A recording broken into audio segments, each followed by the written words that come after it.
Mucha gente piensa que los objetos viejos solo acumulan polvo. Yo no. Llevo más de 7 años trabajando en la restauración de tecnología vintage de los años 90. Walkmans, caseteras de alta fidelidad, cintas de VHS, consolas de sonido analógicas. Para mí, cada aparato guarda un pedazo de tiempo, una energía de la época en la que fue usado. Mi taller es un lugar silencioso, lleno de engranajes mecánicos y olor a alcohol isopropílico. Me gano la vida devolviéndole el alma a la nostalgia.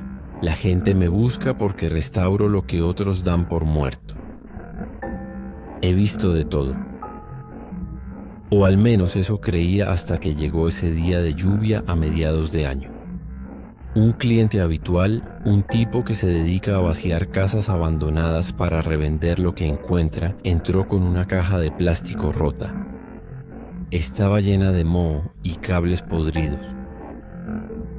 Me dijo que la había sacado del sótano de una quinta que llevaba más de 30 años clausurada en el norte de la ciudad. En el fondo de esa caja, cubierto por una capa de grasa negra, encontré algo que capturó mi atención de inmediato. Un cassette de audio de color negro mate. No tenía etiqueta, no tenía marca, ni los tornillos típicos de las marcas conocidas. Solo tenía una palabra escrita a mano con un marcador rojo ya descolorido por el tiempo. Sinfonía Cero. El cliente no mostró interés en el cassette. Me dejó toda la caja para que limpiara un par de cámaras fotográficas y me dijo que me quedara con lo demás. El cassette estaba en un estado lamentable. La cinta magnética interna se había salido del carrete y estaba completamente trabada, llena de hongos blancos por la humedad del sótano. Cualquier persona lo habría tirado a la basura. Pero los restauradores somos tercos. Había algo en el peso de ese plástico negro que me obligaba a repararlo. Me tomó 3 días de trabajo meticuloso. Tuve que abrir la carcasa con calor, limpiar centímetro a centímetro la cinta magnética usando un algodón especial, cambiar los rodillos internos y volver a enrollar el carrete a mano con una paciencia de cirujano. Al final, el cassette quedó físicamente impecable. Los engranajes giraban suaves. Estaba listo para ser escuchado. Ese mismo viernes por la tarde, un joven coleccionista de música de los 90 pasó por el taller. Venía a buscar un Walkman autorreversible que me había dejado para mantenimiento. Era un muchacho sano, alegre, de esos que hablan horas sobre bandas de rock subterráneo y casetes piratas. Vio el cassette negro sobre mi mesa de trabajo. Le llamó la atención el color mate y la extraña inscripción en rojo. Me preguntó qué era. Le dije que no tenía idea, que acababa de restaurarlo y que ni siquiera sabía qué tipo de música contenía. Sus ojos brillaron.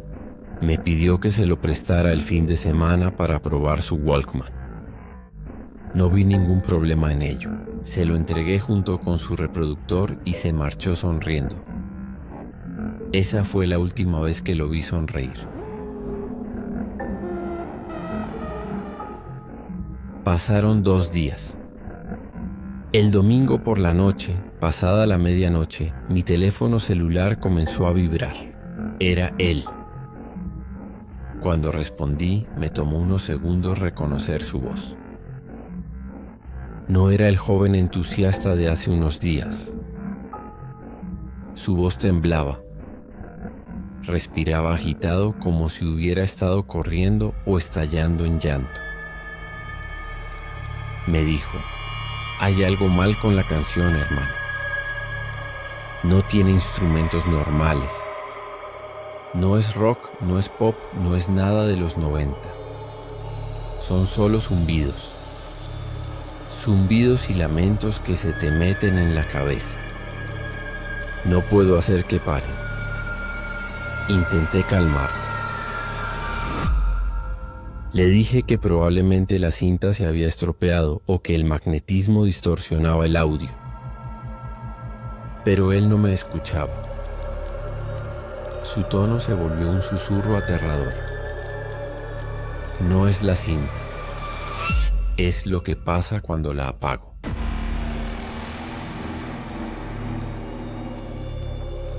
Ya no puedo dormir. Siento que hay alguien parado en la esquina de mi cuarto. Una silueta. Cada vez que parpadeo se mueve más cerca. No la escuches. La llamada se cortó. Pensé que era una mala broma o un episodio de paranoia por falta de sueño. Sin embargo, el martes por la mañana, la puerta de mi taller se abrió bruscamente. No era el joven, era su madre. Tenía el rostro desencajado y los ojos hinchados de tanto llorar. Sin decir una palabra, puso el Walkman y el cassette negro sobre mi mostrador.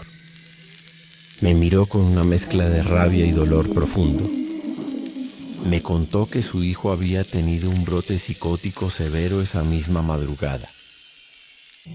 Lo habían encontrado en un rincón de su habitación gritando incoherentemente, tapándose los oídos hasta sangrar y asegurando que unas sombras gigantes salían de las paredes para llevárselo. Ahora estaba internado en una clínica psiquiátrica, bajo sedación severa. Me quedé helado. El cassette negro regresó a mi estante metido en una bolsa. Por unos días intenté convencerme de que el muchacho ya tenía problemas mentales previos y que la extraña cinta solo había sido un detonante casual. Pero la curiosidad en este oficio es una maldición. Un amigo cercano, un productor de música independiente que siempre visitaba el taller buscando sonidos extraños y texturas de baja fidelidad para sus pistas, vio el cassette. Yo, en un acto de pura irresponsabilidad, o quizás buscando que alguien me demostrara que todo era una tontería, le conté a medias lo que había pasado. Le dije que la cinta tenía un sonido muy extraño y perturbador. Mi amigo se rió. Dijo que los mitos urbanos eran excelentes para el marketing musical y se llevó la cinta a su estudio esa misma noche. 3 días bastaron. Solo 3 días. Me visitó a la medianoche en mi propia casa. Cuando abrí la puerta casi no lo reconozco. Estaba pálido, con unas ojeras profundas y moradas que parecían golpes. Sus manos temblaban tanto que no podía sostener un cigarrillo.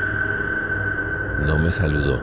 Entró y se sentó en la sala, pero su mirada no se fijaba en mí. Miraba obsesivamente hacia los rincones oscuros del techo. Me explicó el patrón exacto de la locura.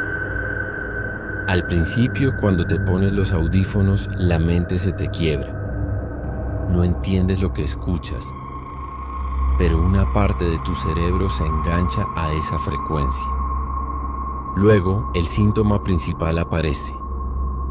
Empiezas a escuchar el zumbido de la pista incluso con el aparato apagado, dentro de tu propia cabeza. Y la consecuencia final es la peor. El cerebro empieza a fallar y las sombras de las esquinas cobran vida. No son ilusiones ópticas de reojo. Son siluetas densas, oscuras, que se estiran y se acercan cada vez que parpadeas o te quedas a oscuras. Mi amigo terminó exactamente igual que el primer cliente. Perdió la cabeza en menos de una semana.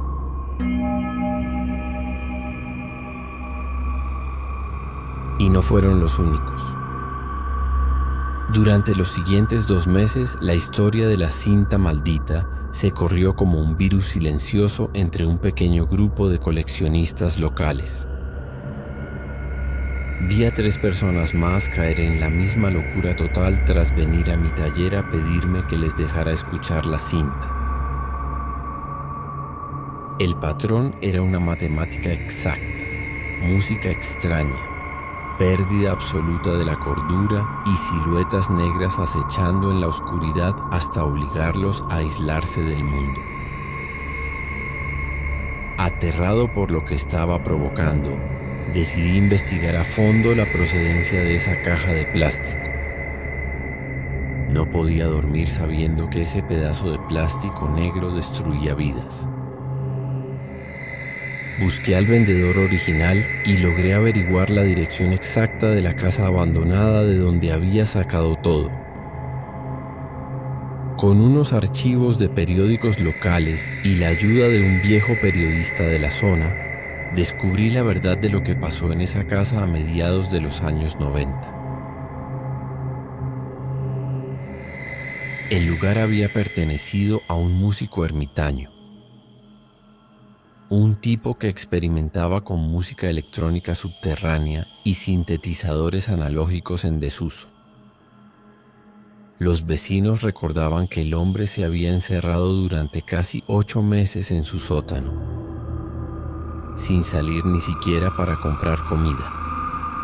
Los diarios de la época revelaron un final sangriento. El músico fue encontrado muerto, flotando en el sótano inundado, con los ojos abiertos y una expresión de terror absoluto congelada en el rostro. Pero lo peor estaba en sus notas personales, que la policía encontró esparcidas por el suelo. El creador de la pista no había utilizado talento musical ni tecnología común. Desesperado por el fracaso y la soledad, había realizado un pacto con una entidad diabólica del vacío, una fuerza antigua que habita en el silencio entre las frecuencias de radio. La condición del pacto era simple y despiadada. La entidad dictaría las frecuencias exactas que el músico debía grabar en la cinta magnética. Ese audio no era música, solo eran vibraciones. Cada vez que un ser humano reprodujera el cassette, la frecuencia abriría una puerta invisible en su corteza cerebral. Un puente directo para que las sombras del vacío entraran a nuestra realidad y reclamaran la cordura del oyente como pago. El músico fue la primera víctima de su propio faro. Hoy en día, el cassette sigue aquí. Está guardado en el cajón más profundo de mi taller de restauración bajo una pesada cerradura de hierro. He visto con mis propios ojos el sufrimiento de cada uno de los que la escucharon. He visto cómo se les vacía la mirada, cómo pierden el habla y cómo terminan encerrados en habitaciones acolchadas de manicomios, arañándose el rostro y los ojos en un intento desesperado por no ver lo que se mueve en la oscuridad de sus cuartos. Tengo el cassette aquí mismo, frente a mí, sobre la mesa.